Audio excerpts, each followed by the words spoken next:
60 kilometre uzunluğundaki Munzur Dağı'nın tamamıyla doğa alanına açıldığı 145 farklı maden projesi için başvuru yapıldığı gözüküyor. Aralarında namlı ve daha önce de birçok doğa ve ekolojik felakete sebep olmuş şirketler de var.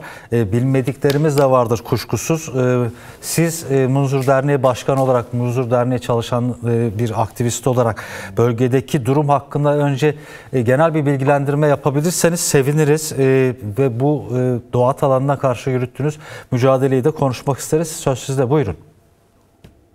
Teşekkür ediyorum. Öncelikle biraz tarihsel boyutuyla ele almak istiyoruz. Tabii. Yani Dersim denince aklımıza katliamlar gelir, soykırımlar gelir, zorla köy boşaltmalar gelir, köy yakmalar gelir, orman yakmaları gelir.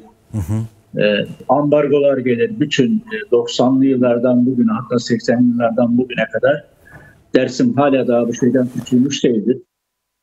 Herkesin de bildiği üzere Dersim'in tüm genelinde yapılan bu kale kollar, Dersim'in her tepesine dikilen bu kale kollar aslında bugünü çok rahatlıkla bize önceden gösteriyordu. Şöyle ki bu yapılan hem kale kollar, bu kale kollar hem güvenlik açısından, bu güvenliği de özellikle de Dersim'i maden şirketlerine açmak için yapılmış kale kollardır. Yani Munzur Dağları'nı az önce söylediniz. Munzur Dağları boydan boya maden şirketlerine açılmış durumdadır. Bunlar yaklaşık halihazırda 5 maden şirketi bu konuda ruhsatlandırılmış kendi sahalarını. Bunların içerisinde Geyik Suyu gelir, Sin gelir, Cevizlidere gelir, Sekasur gelir ve buna aynı zamanda Pülümür GES gelir, Pülümür Bağırpaşa gelir. Yani daha doğru şöyle söyleyebiliriz. Dersim'in dört bir tarafı maden şirketleri tarafından kuşatılmış durumda. Evet. İşte bunun karşısında bizler de sessiz durmayacağız. Bu kent direnişçilerin kentidir. Direngenlerin kentidir. Tarihler boyu bir sürü saldırı olmuştur buraya karşı ama bu seferki saldırı Dersim'in tüm doğasınadır, çevresindedir. Tamamen ekolojiyi yok etmedir ve bununla bağlamında tüm canlıları yok etme politikası söz konusudur. Bu yağmacılığa karşı, bu talana karşı, bu sömürüye karşı bizler de gerekli mücadeleyi vermeye, bundan önce olduğu gibi bundan sonra da vermeye hazırız. Bundan en ufak bir kuşkumuz yok. Bilincimiz yerinde. Dersim'le ilgili neler yapacağımızı bizler çok iyi biliyoruz. Özellikle çevre örgütleri üzerinden aynı zamanda Dersim'in demokratik güçleri, direngen güçleri söz konusu. Bunlarla omuz omuza mutlaka bu talancı şirketleri, bu yağmacı doğayı yok eden bu egemenlere karşı ciddi bir duruş sergileyeceğimizi, ciddi bir mücadele edeceğimiz açıktır. Şimdi Dersim'deki doğa alanı, ekolojik tahribat sadece Dersim'i de ilgilendiren bir sorun değil kuşkusuz. Orada yaşanacak tahribatın etkilerini İzmir'de de görebiliriz, Orlando'da da görebiliriz, dünyanın başka yerlerinde de görebiliriz. Peki vermiş olduğunuz Munzur Derneği olarak bu doğa alanına, ekolojik tahribata karşı verdiğiniz mücadeleyi farklı ekoloji örgütlenmeleriyle, yapılarıyla gerek Anadolu'da olsun gerek Mezopotamya'da, hatta uluslararası alanda diyelim genişletmek, büyütmek için bir önünüze koyduğunuz bir hedefiniz var mı? Bu yönlü çalışmalar var mı? Bu konuda örgütlenme çalışmalarımız söz konusudur. Bu konuda çabamızla, mücadelemizi de veriyoruz. Şöyle söyleyeyim, ülkenin dört bir yanında Diyadin'den tutalım da Akbelen'e kadar, Akbelen'den İkizdere'ye kadar, özellikle Kaz Dağları'na kadar bütün bu çevre örgütleriyle, çevre platformlarıyla ilişkilerimiz söz konusudur. Dolayısıyla tabii ekoloji mücadelesi bir bütündür. Ekoloji mücadelesini kesinlikle şeyden ayırmamak gerekiyor. Sonuçta bu ekoloji mücadelesi içerisinde tüm canlılar söz konusudur. Doğanın tümü söz konusudur.